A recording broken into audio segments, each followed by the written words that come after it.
আমার সত্যি সত্যি আমার ছেলে মেয়ে, আমার হাজবেন্ড, মানে আর তার সঙ্গে সঙ্গে আমার ভাই বোনেরা, মানে আমার ফ্যামিলি না এত শর্টেড ফ্যামিলি একটা, এবং তারা সাপোর্টিভ এত, যে কোনো যা কিছু করবো। And they are very nice always. আমার হাজবেন্ডের মানে আমার বাবা মা চলে যাওয়ার পর মানে আমার হাজবেন্ডের সাপোর্ট ছাড়া আমি, আমার মনে হয় না আমি আবার এখানে রিটার্ন করতে পারতাম। মানে ও ভীষণ আমাকে, ও পুশ করে রাদার আমাকে এখানে পাঠিয়েছে। এবং আমার ছেলে মেয়েরাও, হ্যাঁ, বিকজ আমার ছেলে এখন এর মাস্টার্স করছে, মেয়ের সবকিছু কমপ্লিট করে এখন মেয়ের বিয়ে হতে চলেছে। সবকিছু ভুলে একটা অ্যাবসলিউটলি সংসার করছিলাম সেখানে। না কিন্তু হ্যাঁ, সত্যি সত্যি আমি, আমার এটা সৌভাগ্য বলবো আমি, যে এই যে মানুষগুলো আজকে যাদের সঙ্গে আমি রয়েছি, তাদের কিন্তু আমাকে মানে বার্থডে উইশ করেছে তারা, কোনোদিন আমাকে সত্যি সত্যি অ্যাবসলিউটলি ভুলে যায়নি। এটা আমার সত্যি অনেক বড় ভালো লাগছে। এবং ইমোশনালও খানিকটা প্রিয়াদি হয়ে যাচ্ছে, মানে আমার মাঝে মাঝে বোমাদারা কথা বলছে, মাঝে মাঝে আমার চোখে জল চলে আসছিল। বহু ছবিতে দর্শকেরা তাকে দেখেছেন, তারপর বিদায় বলবো না কিন্তু বিরতি নিয়েছিলেন ধারাবাহিক থেকে, ছবি থেকে। তিনি প্রিয়া কারফা। তার কারণ বিদায় কখনোই জানাননি, ভালোবাসার জায়গা অভিনয়, টলিউড, সেখানে আবার তিনি ফিরে এসেছেন। সংসার করছিলেন বিদেশে মন্দির প্রিয়াদি, বহুদিন ধরে ধরার চেষ্টা করছি, মাঝে মাঝে কলকাতায় আসা টুক করে। তো কি বলবে, আবার ছবির টানে ছবির সঙ্গে যুক্ত হওয়া? একদমই, আসলে কি জানো তো, যতই তুমি মানে এটা আমার কাছে না হোম অ্যাওয়ে কাইন্ড অফ আর কি, মানে যতই তুমি অ্যাওয়ে থাকো হোম থেকে, কিন্তু তোমাকে সবসময় বাড়িটা তোমার টানে। তাই আর ভেতরে যদি শিল্পী সত্তা থাকে, তোমরা সবাই একজন শিল্পী, তোমরা এক একটা জনারে কাজ করছো, সবাই শিল্পী, তোমরা জানো যে সেই শিল্পী সত্তাটা সবসময় একটা মানে বেশ নড়ে চড়ে ওঠে। আর আজকে স্পেশালি আমি বলবো যে আমি যখন মানে নতুন কাজ করতাম, তখন একটা কথা খুব শুনতাম জানো তো, যে NT1-এর জল যে খেয়েছে, স্টুডিওর জল যে খেয়েছে, সে কিন্তু কোনোদিন NT1-কে ছেড়ে যেতে পারবে না, মানে স্টুডিও ছেড়ে যেতে পারবে না। এটা কিন্তু আমাদের বহু প্রচলিত ছিল কথাটা। তো সেটাই আবার সত্যি সত্যি হলো, কারণ সবকিছু ভুলে একটা অ্যাবসলিউটলি সংসার করছিলাম সেখানে। না কিন্তু হ্যাঁ, সত্যি সত্যি আমি, আমার এটা সৌভাগ্য বলবো আমি, যে এই যে মানুষগুলো আজকে যাদের সঙ্গে আমি রয়েছি, তাদের কিন্তু আমাকে মানে বার্থডে উইশ করেছে তারা, কোনোদিন আমাকে সত্যি সত্যি অ্যাবসলিউটলি ভুলে যায়নি। এটা আমার সত্যি অনেক বড় পাওয়া। আমি বোম্বাদার কথা বলবো, বোম্বাদাকে যখনই না কোনো কারণে কোনো কিছু দেখ, ছোটখাটো কিছু না, একটা টেক্সট করেছি, বোম্বাদার কাছ থেকে কিন্তু দেড়ান আনসার পেয়েছি। ঋতুদি, সে কিন্তু যখন ম্যানচেস্টারে গেছে আমার কাছে, তখনই আমাকে বলেছে আমি কিন্তু তোর বাড়িতে থাকবো, তোকে সঙ্গে আসবো। তো আমার এটাই সৌভাগ্য যে এরা কেউ আমাকে ভুলে যায়নি কোনোদিন।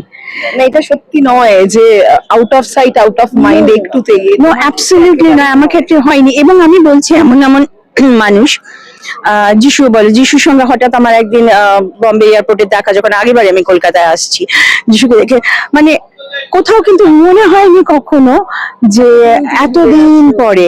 আর আইডি তো কাইন্ড অফ এখন আমার থেকে আমার হাজবেন্ড যেহেতু গান করেন, উনি গান ভালোবাসেন এবং গান করেন, ফলে মানে ID is like my family, এবং আমার হাজবেন্ডের কাছে সত্যি ও ছোট ভাই।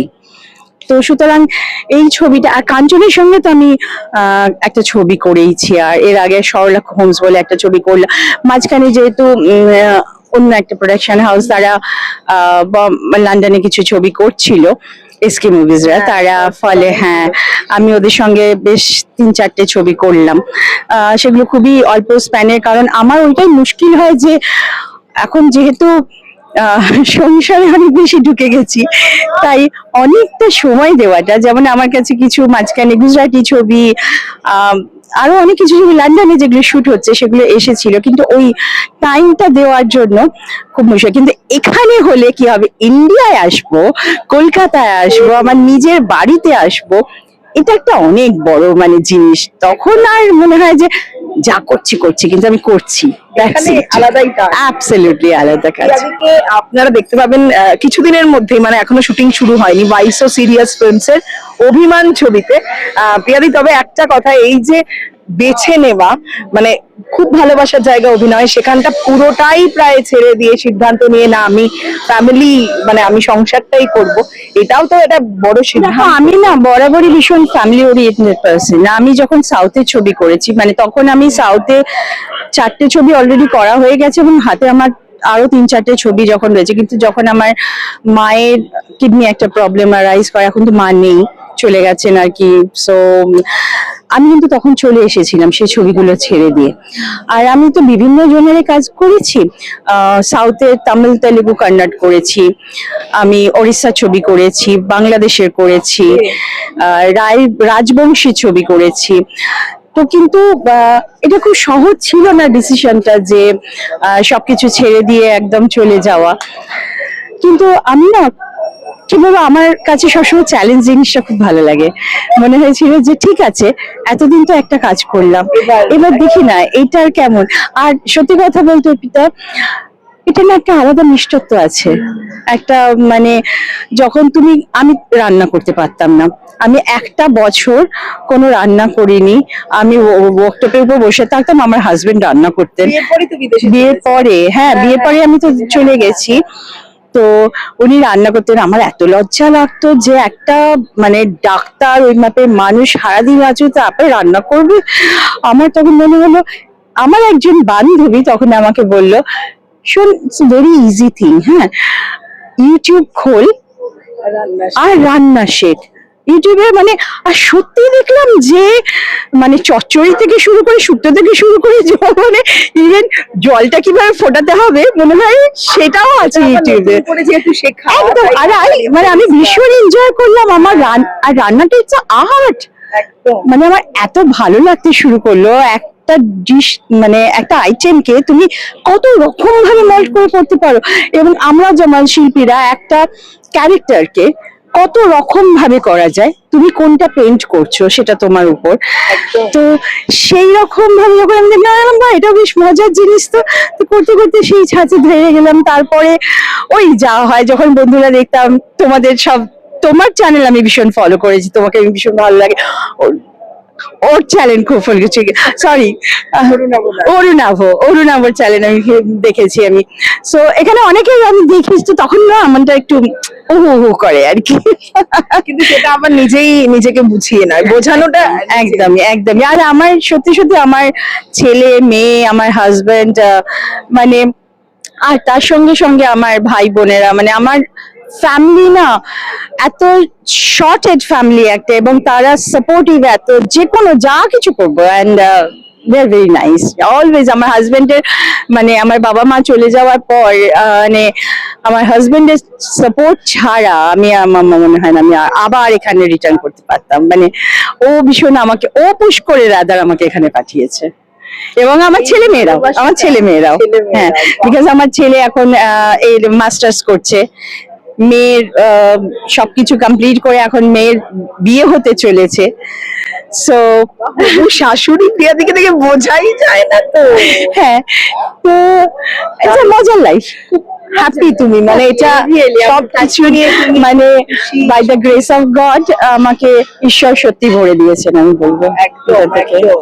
তোমাদের সবাইকে আশীর্বাদে ভালোবাসায়। নিশ্চয়ই। আর এই ভালোবাসাটা থাকে, এই ভালোবাসার কথা শুনতে শুনতে এই সময় আমার কি যে ভালো লাগছিল, একে অপরের প্রতি সম্মান, ভালোবাসা, এটাই তো দরকার।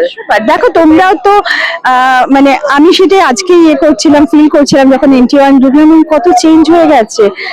কিন্তু আমি সত্যি মাঝে মাঝে মনে হতো, কি জানি কেউ কি আমাকে সেরকমই, কিন্তু যখন তোমরা সবাই আবার সেই, আমি দেখলাম যে না, সত্যি তো ভালোবাসাটা তো সেই জায়গায় থেকে যায়, ভালোবাসা কোথাও যায় না, ওটা আছে, ওটা থাকবে চিরকাল। বুম্বাদা এসে যখন বললো, কি রে তুই কলকাতায়, আর মুখে আমি ছবিটা করছি। So, এটাই একদম, মানে যিশু এত বছরের আমার বন্ধু, এত আর সবাই তো পরিচিত, সবাই ভালো লাগে।